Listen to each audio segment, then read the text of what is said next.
Hola, buenas tardes a todos. Muchas gracias por acompañarnos. Un gusto volver a verlos. Veo gente que nos acompaña permanentemente en estos eventos. Quiero agradecer a las empresas e instituciones que nos acompañan y hacen posible este tipo de cuestiones. Les voy a pedir, por favor, a todos mantener los micrófonos apagados a fin de evitar los ruidos de ambiente.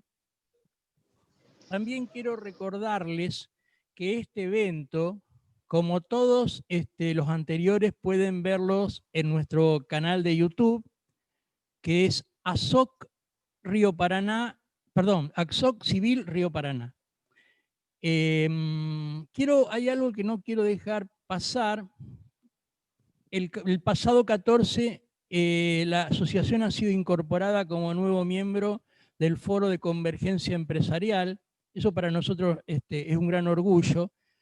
El Foro de Convergencia Empresarial es un foro muy importante en Argentina, fundado originalmente por AEA, la Asociación Empresaria Argentina, ABA, la Asociación de Bancos de Argentina, IDEA, el Instituto para el Desarrollo Empresarial de Argentina, la Asociación Cristiana de Dirigentes de Empresas, la Cámara de Comercio de los Estados Unidos en Argentina, el Colegio de Abogados de Cava, CREA, Consorcios Regionales de Experimentación Agrícola y la Sociedad Rural Argentina. También quiero decirles que está abierta la inscripción a la diplomatura en negocios orientada a los mercados de capital que tenemos programada para el año que viene, perdón, para este año con la Bolsa de Comercio Local, con fecha de inicio el 27 de marzo.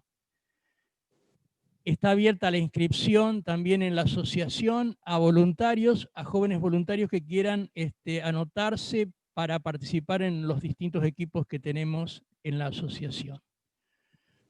Bueno, esos son los avisos que quería pasar. En el día de hoy tenemos en este Zoom que hacer un triste recordatorio. Hoy vamos a recordar el homicidio del fiscal Alberto Nisman. Y acá quiero detenerme en una cuestión que es la siguiente. Uno de los objetivos de la asociación es hacer visibles algunas cosas que no están en la agenda pública o que en este caso particularmente podría prestarse a alguna confusión. La Cámara de Apelaciones ha dejado firme el criterio de que estamos ante un homicidio. Y esto yo lo quiero resaltar porque aparentemente esta cuestión es opinable, digamos. Hace pocos días el presidente Fernández salió en la televisión, bueno, no voy a hacer referencia como una contradicción más porque nos tiene acostumbrados, pero salió diciendo que él cree que fue un suicidio. Y bueno, esta cuestión, como yo dije antes, no solo que no es opinable, sino que es grave, digamos, que el titular de un poder de la nación exprese una opinión en ese sentido. Así que para clarificar esta cuestión, hoy hemos invitado al fiscal Ricardo Sáenz.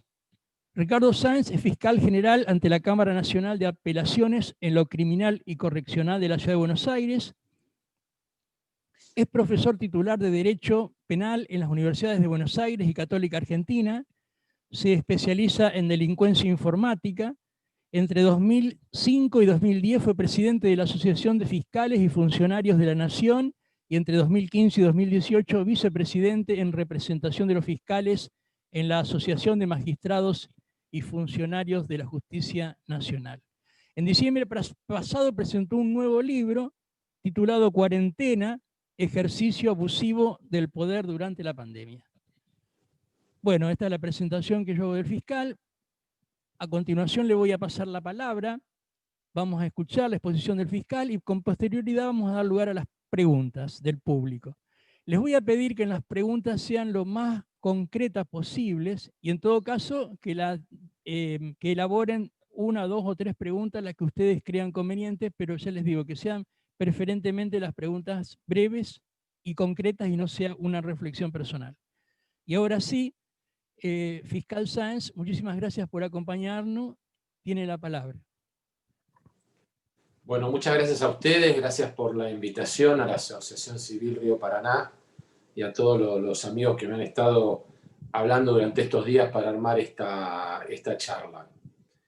Como usted bien decía, en diciembre yo publiqué un libro que escribí durante la cuarentena, que se llama precisamente Cuarentena, ejercicio abusivo del poder durante la pandemia.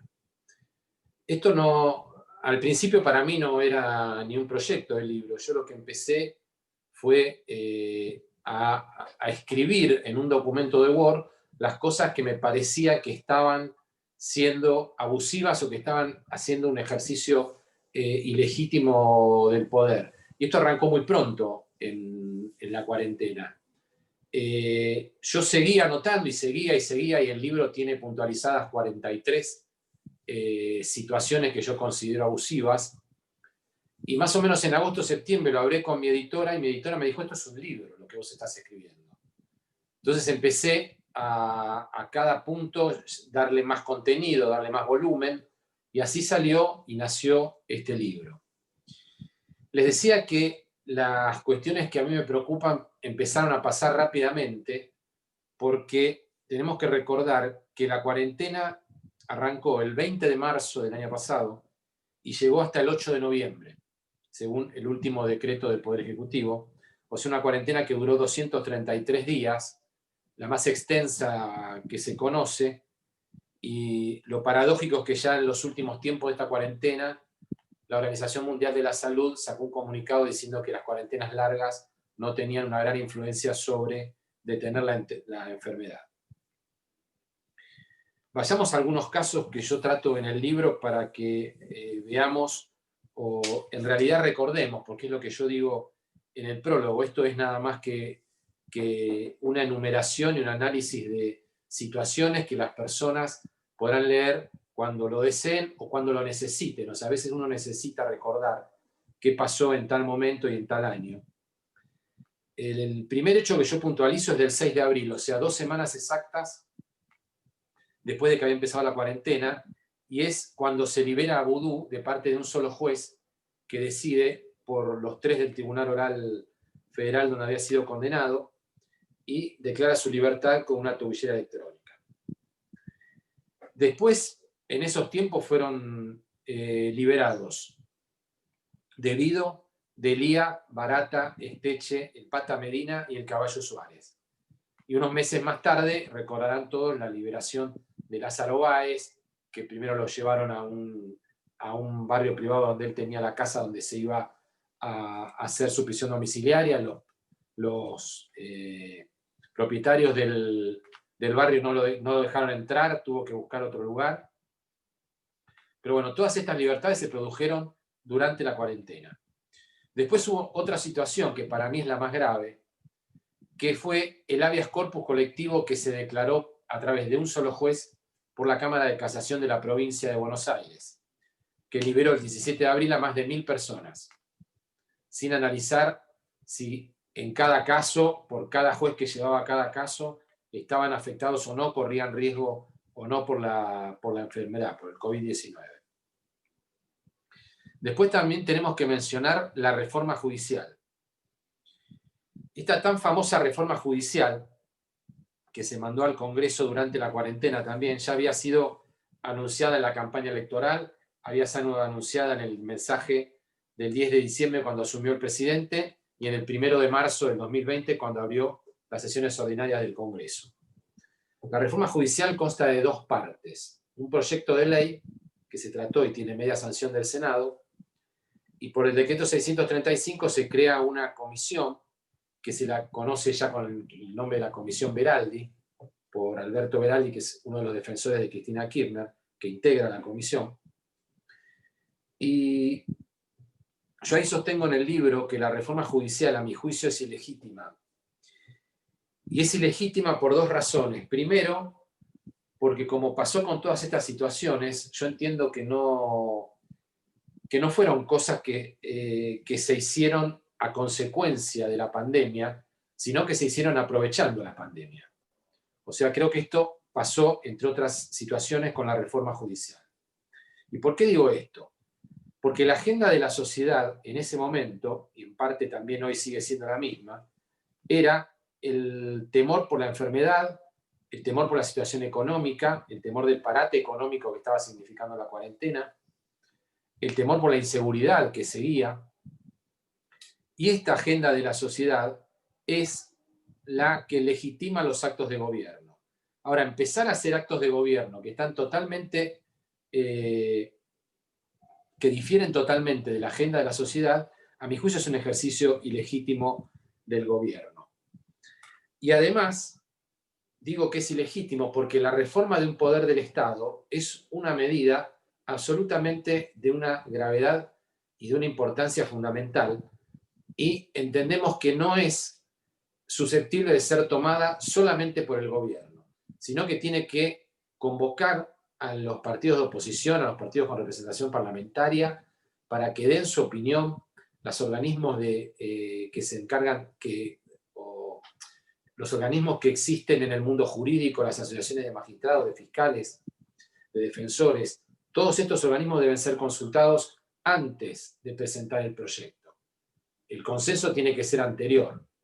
No es consenso llevar un proyecto que es solamente del Poder Ejecutivo a una de las cámaras del Congreso y allí convocar a todas las partes interesadas a que en el espacio de 7 minutos den su opinión, para que esto sirva para que el bloque después diga que escuchó a todos los sectores y que tuvo en cuenta sus opiniones, cuando el proyecto ya estaba escrito. Cuando hablo de la comisión de expertos debía pronunciarse sobre el funcionamiento de la Corte Suprema, el Consejo de la Magistratura, el Ministerio Público Fiscal y dar su opinión sobre el juicio por jurados. Lo más importante en ese momento era el tema de la composición de la Corte. Durante el espacio de 3 meses que deliberó este comité, hubo muchísimas opiniones de gente del gobierno o allegada al gobierno que decía lo que le parecía que tenía que pasar con la Corte Suprema, y que la Corte tenía que pasar a tener 9 miembros y dividirse en 3 salas de 3, o 12 miembros y dividirse en 4 salas de 3, o tener 15 miembros, o tener los miembros que se les ocurra. Y todo esto hay que pensar que no es inocente. O sea, cuando un político o un allegado a un político que tiene o que comparten el mismo interés empieza a hablar de un tema que parece que, bueno, yo opino que debería ser así, pero mi palabra no obliga a nadie, en realidad lo que hacen es instalarlo el tema.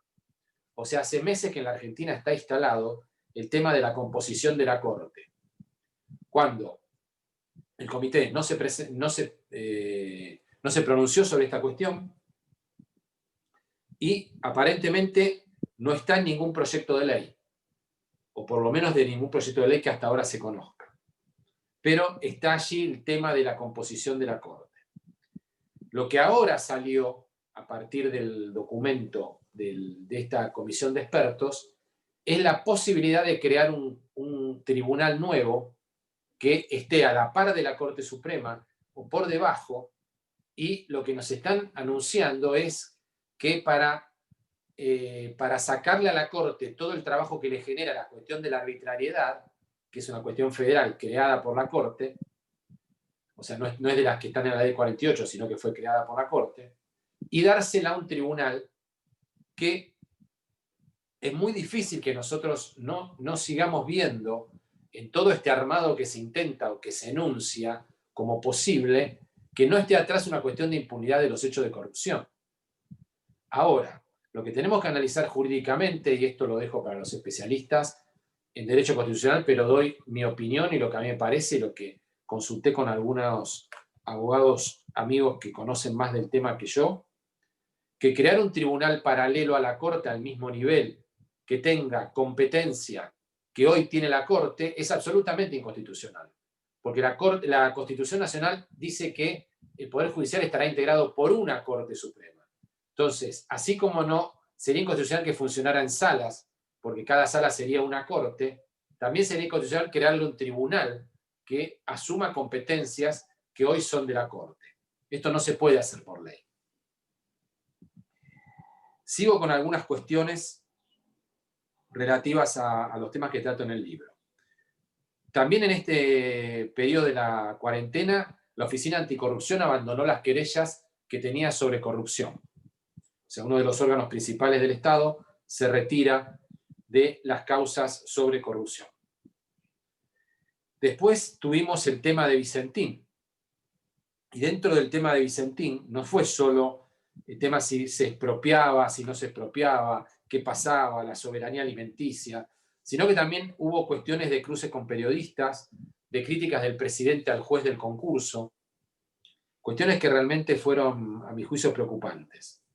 Después no podemos olvidar los banderazos. En las fechas patrias, el 20 de junio, el 9 de julio, el 17 de agosto, el 12 de octubre y el 8 de noviembre fueron marchas con solo las consignas de libertad, de poder trabajar, de respeto a la justicia. No había una consigna como en el 2001 de que se vayan todos, y tampoco había consignas partidarias. O sea, algunos políticos incluso quisieron colocarse al lado o al frente de estas marchas, pero no, esto no ocurrió. Las marchas fueron de ciudadanos independientes. O si tenían alguna afiliación partidaria, que por supuesto muchos la tendrían, no la hacían explícita. No era la marcha de ningún partido. Después no tenemos que olvidar que hubo varios hechos de violencia policial, especialmente en el interior del país. Apareció gente ahorcada en calabozos, y todo no es que se resumen, sino que tienen, a mi juicio, como un símbolo la cuestión de la desaparición de Facundo Astudillo Castro, que fue un caso muy mencionado durante los meses de la cuarentena. También tenemos que remarcar, o quiero remarcar, las idas y vueltas de la posición del gobierno sobre el asunto de Venezuela, tanto en Naciones Unidas como en la OEA. Y el asunto de Venezuela no es menor, porque no es solo si estamos alineados políticamente con Venezuela y con los países, que son pocos, que siguen o apoyan su política, sino que el problema es la grave acusación de violación a los derechos humanos que pesa sobre el gobierno venezolano y el cual nosotros, entre comillas, nos estaríamos comprando si apoyamos este gobierno, o sea, el gobierno de Venezuela. Después se trabajó sobre el nombramiento y tenemos media sanción de la Cámara también, respecto del nombramiento del Procurador General de la Nación, que hoy se requiere 2/3, que los 2/3 no están, que si está Daniel Rafecas, que si no está, que si el kirchnerismo quiere a Rafecas, es el candidato del presidente. El presidente mandó su pliego, se hizo el acto formal de legitimar al candidato que él considera que debe ser el procurador. Todo esto está en una nebulosa en este momento. Y también tuvimos, ya para terminar les cuento, las tomas de tierras, donde no se sabía en qué posición estaba el gobierno. Había gente allegada al gobierno que estaba a favor de las tomas. Todo también quedó en una nebulosa. Hubo funcionarios públicos del gobierno que estuvieron adentro de una de las tomas.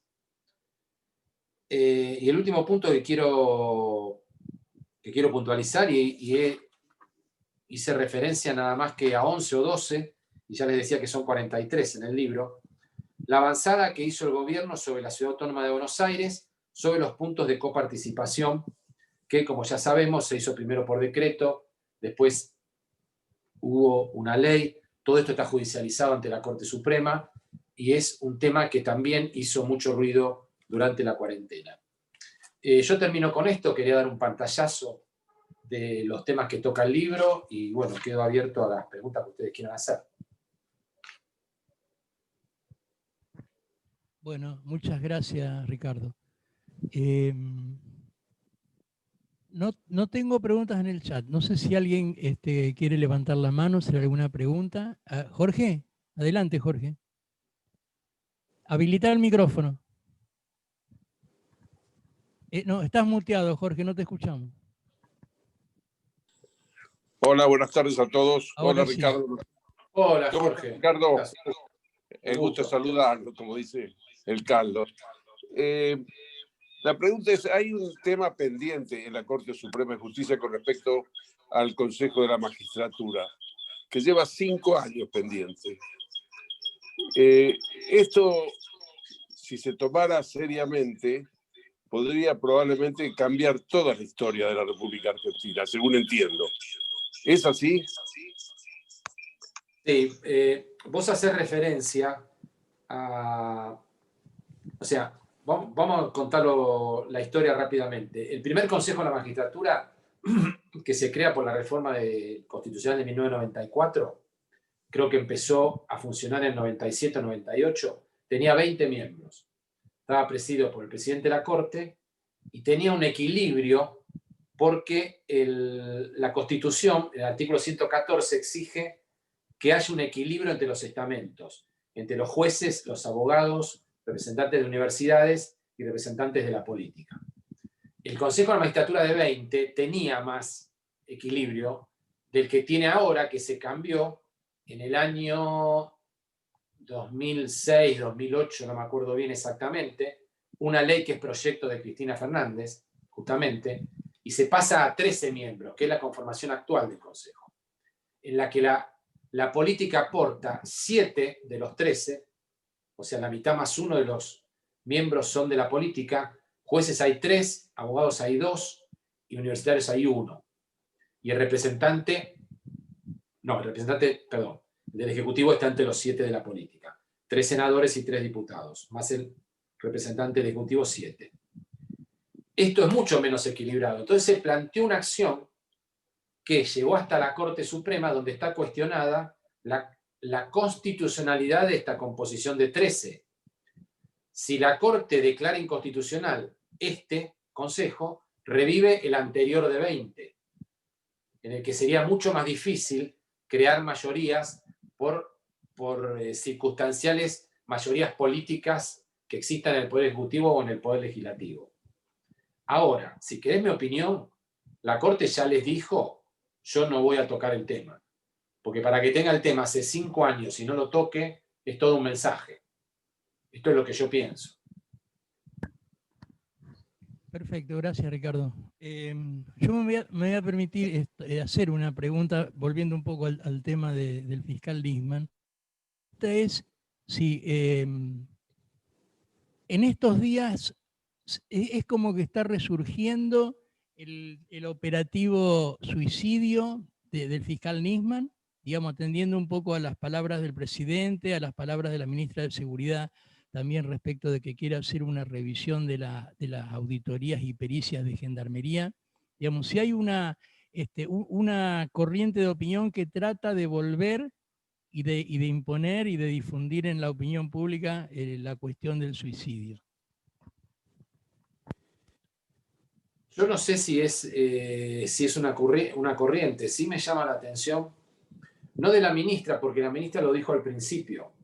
Lo que pasa es que no sé qué pasó durante un año en el que no tuvimos noticias de si se revisó el sistema pericial de Gendarmería y que se iban a revisar todas las pericias. Obviamente todos entendemos que la única que interesa revisar es la pericia de Gendarmería en la causa del homicidio de Nisman. La opinión del presidente sí llama la atención porque él convocó por una nota de la Nación a la marcha del 18 de febrero, aquel día de la lluvia, estuvo presente en la marcha y dijo un par de veces, incluso lo dijo en el documental de Netflix que todos vimos sobre el asunto de la muerte de Nisman, que él estaba mucho más cerca de pensar que era un homicidio, que le daba muchas dudas la idea de que se hubiese suicidado. Y bueno, ahora vemos cuál es la intención, realmente no lo sé. Lo que sí está trascendiendo, yo ya no tengo contacto con la causa penal, es que se está por llamar a muchos agentes de inteligencia a declarar por los entrecruzamientos telefónicos que se vienen haciendo, y que, bueno, hubo 2 notas muy importantes ayer, la de Gambini en Clarín, y no me acuerdo quién firma la nota de Infobae, creo que la firma Martín Angulo y una mujer que pido disculpas, no me acuerdo su nombre. Ahí está explicado bastante bien el tema del entrecruzamiento, las antenas, y es un tema importante. Perfecto, muchas gracias. Ángela, yo creo que usted levantó la mano. ¿Quiere hacer una pregunta? Active el micrófono porque está muteada. Ahora, buenas tardes a todos, buenas tardes especialmente al convocante, que es el doctor Cohen, y desde ya a nuestro invitado de lujo, que es el fiscal Sáenz. Yo quería en realidad tocar 2 cositas. entre el incumplimiento de las normas y la participación que tienen personajes del gobierno en actos delictivos, creo que nos quedó en el plato el tema de los mapuches, mejor dicho, de los falsos mapuches que están realizando tomas y agresiones en el sur de la República Argentina. Esto por un lado, que no hay que olvidarse, que tiene una gran importancia y para mí gravedad. Y lo otro, y centrándome en este aniversario que se cumple hoy de la desaparición por homicidio del fiscal Nisman, es recordar, y que no es casualidad, y le pido la opinión al doctor Sáenz, cómo se ha reflotado en estos días una investigación sobre dineros y fondos que estaban en el exterior y que se atribuyen justamente a ocultamiento por parte del fallecido, de su mamá, de su hermana y tangencialmente al acusado de partícipe como es Lago Marcino. Sí, gracias. En cuanto a lo primero, yo hice ya una referencia cuando quería no extenderme más sobre el contenido del libro, para que también sea interesante leerlo. Yo hablé de las tomas de tierras y no me extendí, pero en el libro yo toco estos temas. El tema de los mapuches, debe haber mapuches de verdad seguramente, pero hay muchos supuestos mapuches, que el tema viene desde hace años. Pero también hubo durante la cuarentena una toma, o sea, incendian, toman, ocupan lugares, ocupan terrenos, ocupan casas, desalojan gente. Es un tema realmente preocupante. Y uno nunca sabe, como hay mucha cuestión ideológica en el gobierno, uno nunca sabe, o sea, no sale un funcionario a decir esto es delito. Exacto. No sale un funcionario a oponerse. O sea, todo queda en una nebulosa y hablan sujetos colaterales que ni forman parte del gobierno, como puede ser Luis de Lía, como puede ser Grabois. O sea, algunos son ministros sin cartera, como le digo yo. Para mí Grabois es un ministro sin cartera de este gobierno. Pero realmente, sí, el tema de los mapuches es preocupante. En cuanto a la otra pregunta, yo no conozco en profundidad la causa que tiene el contenido económico. Esa causa empezó al muy poco tiempo que lo mataron. Ahora, así como hay una nebulosa que le decía en el tema mapuches y en muchísimos otros temas, como Venezuela, o sea, las cuestiones ideológicas, como no se puede afirmar tajantemente yo estoy en este lado, entonces tenemos que ver más o menos dónde estamos y sacar conclusiones. En el tema económico de Nisman, la nebulosa tiene una perversidad muy grande. Porque si ustedes se acuerdan de la época caliente, el primer año, que coincide con el último año del gobierno de Cristina, o sea, si andaba con otras mujeres, si había robado, si tenía plata en el exterior, también veladamente, no lo decían, merecía estar muerto. ¿Por qué este es el razonamiento que hacen? No, ¿qué me van a hablar de este tipo si hacía esto, esto y esto? No, contestame por qué me decís que se suicidó. Porque es otro vicio que tienen. No contestan. Si vos le haces una pregunta directa, no te contestan, te descalifican. Este es el mismo que hizo tal cosa. Eso hacen, no contestan la pregunta. No se hacen cargo de ninguna pregunta. Y eso es lo que me parece que pasa con la situación económica de Nisman. Pareciera que se merecía morir porque había hecho tal cosa. O sea, esto es una locura total. Perfecto, muchas gracias.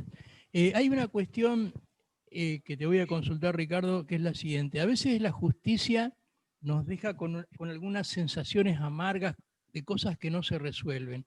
Por ejemplo, concretamente en la cuestión de Nisman todavía están sin peritarse los teléfonos y creo que las armas también de los custodios y creo que el teléfono de Lago Marcino.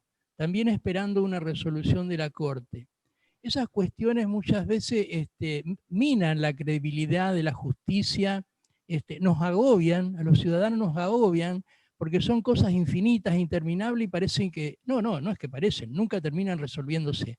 ¿Qué reflexión te merece ese tipo de cuestiones como parte del sistema judicial nuestro, ¿no? Y como una parte muy importante?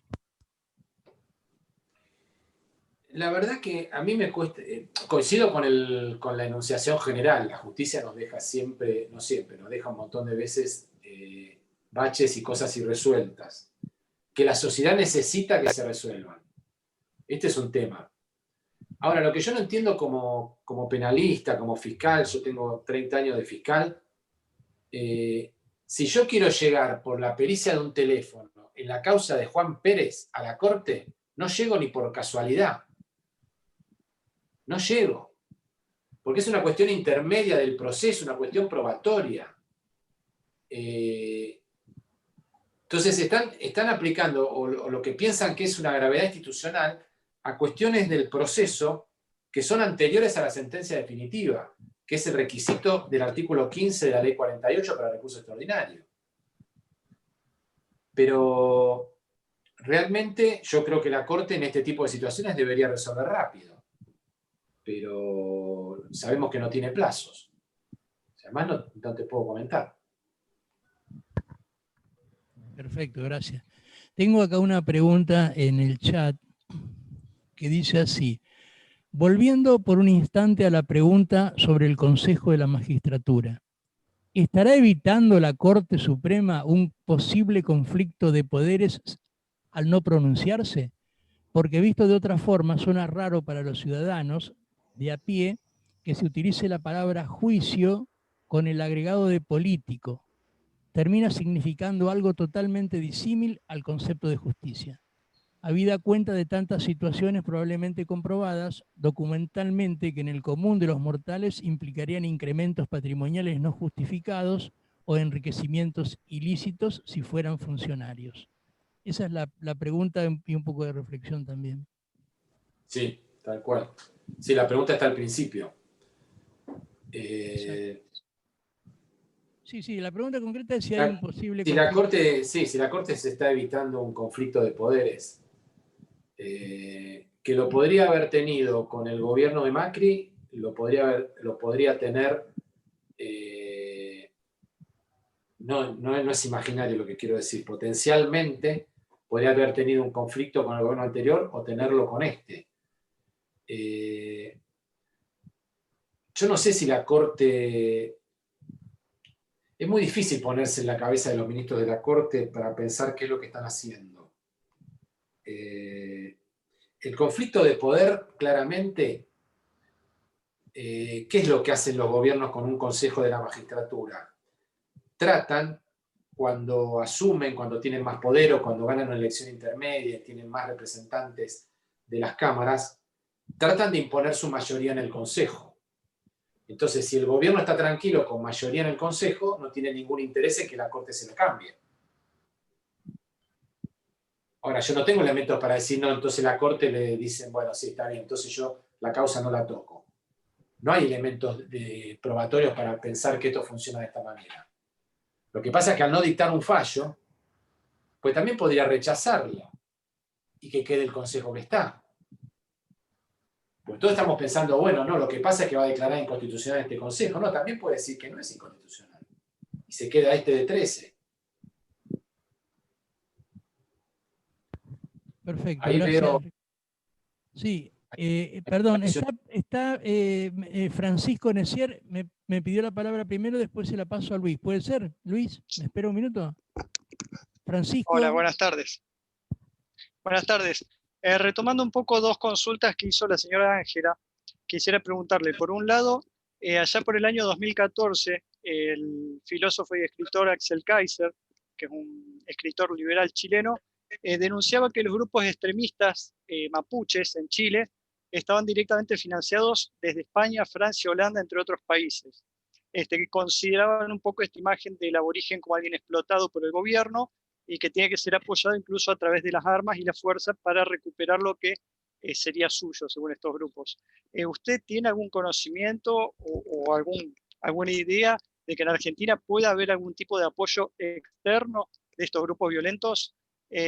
Y otra cuestión, respecto del fiscal Nisman, en su momento se había comentado que las pruebas de la denuncia que él iba a hacer antes de su homicidio, había una copia en manos de una, no recuerdo si era fiscal o jueza norteamericana, que era muy allegada a él, tenía una copia de estos informes, de esta denuncia que él iba a realizar, y hasta donde sé nunca más se dijo nada. No sé si usted tiene alguna noticia o algo que sepa al respecto.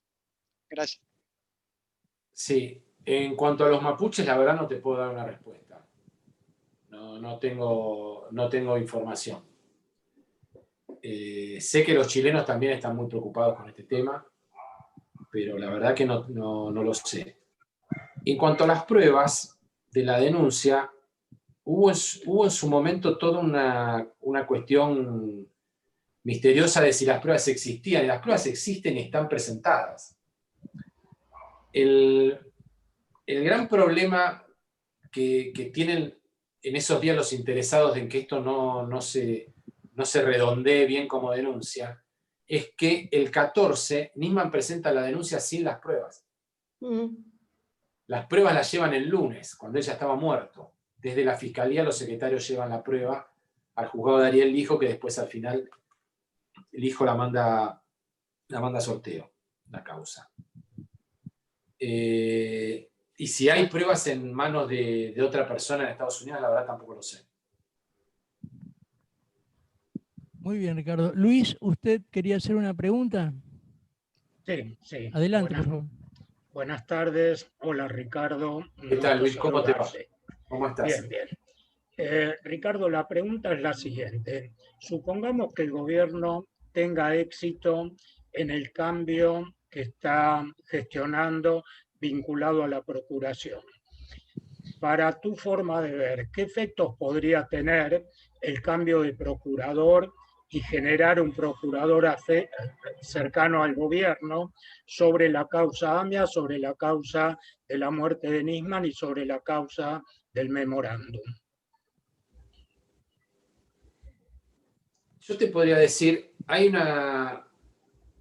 un imaginario de que el procurador maneja a los fiscales como si fueran títeres. Hace tal cosa, hace tal cosa. Esto no es así. También depende de la espalda que tenga el fiscal y de la gana que tenga de cumplir con su función o no complicarse la vida. Pero el procurador no puede dar órdenes directas sobre una causa, puede dar instrucciones generales. Ahora, no te puedo negar que se va a generar un clima, porque además no hay que olvidar que hay un montón de fiscales de justicia legítima que nombró Alejandra Gil Carbó, que están ahí agazapados y esperando. Y algunos ya lo esperan, algunos ya confrontan, o sea, el clima que nosotros vivimos dentro de las fiscalías no es fácil. Si logran poner un procurador afín, esto se puede venir más complicado, pero ya te digo, no es fácil cerrar este tipo de causas. O sea, porque la prueba se empieza a acumular. Lo que tiene la causa de AMIA, que ya la experiencia misma de 94, 26 años, 27 va a ser. Ya van para 27, sí. Claro. Es que ya vimos que la investigación va para acá, va para allá, va para otro lado. Entonces, alguien con malicia no buscaría cerrarla, nunca buscaría cerrarla. Intentaría llevar la investigación para otro lado. Ahora, ya tenemos a 7 indagatorias ordenadas por el juez. O sea, no es fácil decir, bueno, me voy a la pista, no sé, australiana. O sea, me voy a otro lado a investigar. No es tan fácil moverse ya de donde está encausada la investigación. Y con la causa de la muerte de Nisman también. Ese tipo de causas no se cierran nunca. Nunca terminan. Ahora, hay que ver si necesitas información de algún organismo del Estado, si te la va a dar o no te la va a dar. O sea, te pueden empezar a poner palos en la rueda. que esto sí lo van a intentar hacer. Pero yo no creo que todo sea tan fácil, o el imaginario de que si tengo un procurador amigo, lo que va a hacer es pedir la nulidad ante la Corte de todas las causas que a mí me perjudican. Y esto no es así. No es tan fácil. O sea, la expresidenta tiene 8 causas en estado de juicio oral. Uno solo empezó, los demás se están armando, algunos están ahí medio haciéndose que no veo, que no empieza. Esto siempre pasa. Pero cerrar 8 expedientes no es fácil. Por eso alguien largó la idea peregrina de la amnistía. Que ya salieron a decir, yo no quiero ni indulto ni amnistía. Que esto es lo que hacen, que yo decía al principio de parte del libro, que instalan los temas. Yo no soy quien para opinar, que digo, pero a mí me parece que habría que indultarla. Instaló el tema. Después salen los diarios, después sale opinar otro, y siempre personajes de los costados, ¿no? Bueno, el presidente dijo que para él no iba a indultar a nadie, en todo caso era un tema de amnistía. Ahí sacó y puso la amnistía sobre la mesa. Pero bueno, eso es más o menos lo que me parece. Perfecto, muchas gracias. Hay una pregunta acá en el chat que dice así. La justicia, bueno, creo que de algo hablamos, la justicia tiene mala imagen con respecto a los actos de corrupción y la impunidad de funcionarios. ¿Cómo ve el futuro? Es un poco lo mismo que decía de los fiscales, o sea, depende mucho de los jueces, cómo sigan las causas. Que se haya liberado un montón de detenidos no significa que se haya cerrado las causas. Y la mala imagen, la verdad que yo lo tengo que decir con dolor, pero está justificada. Esto de que las causas de corrupción aceleran en un momento propicio en lo político, y cuando ese momento cambia, la causa cambia de velocidad. Esto hace más de 20 años que lo estamos viendo. La verdad que sí, que es preocupante. Pero ya les digo, no se van a cerrar todas las causas de corrupción. Es imposible. Es imposible. Porque el gobierno y sus voceros te hablan del lawfare, te hablan de que esto es una operación política, mediática, empresaria, y todo esto. Pero es como te decía antes, no te contestan la pregunta. No te contestan. Yo digo, bueno, pero decime qué pruebas tenés para decirme que Vudú no se quedó con Chicone y no conocía al que dice que no conocía. Y te dicen, no, porque vos sos el que defendiste a Nisman, te contestan. O sea, la causa, lo que no se hace en cargo cuando nos hablan de lawfare y que es esto toda una operación política y mediática, es de la cantidad de pruebas que hay en las causas. Contra eso no va a ser tan fácil. Perfecto, gracias. Tengo otra pregunta acá en el chat que dice así. Tomando lo de Luis, si llegado el caso el actual juez Rafecas fuere designado, ¿podría intervenir en la denuncia de Nisman o debería excusarse porque ya se pronunció? Dice, no sé si la excusación terminaría siendo para bien o para mal. No, debería excusarse. Si llegara el tema a la procuración y fuese el procurador, sí debería excusarse. Es un supuesto de haber emitido opinión antes de acceder al cargo. Perfecto, gracias Ricardo. No sé si hay alguna otra inquietud, alguna otra pregunta para el fiscal.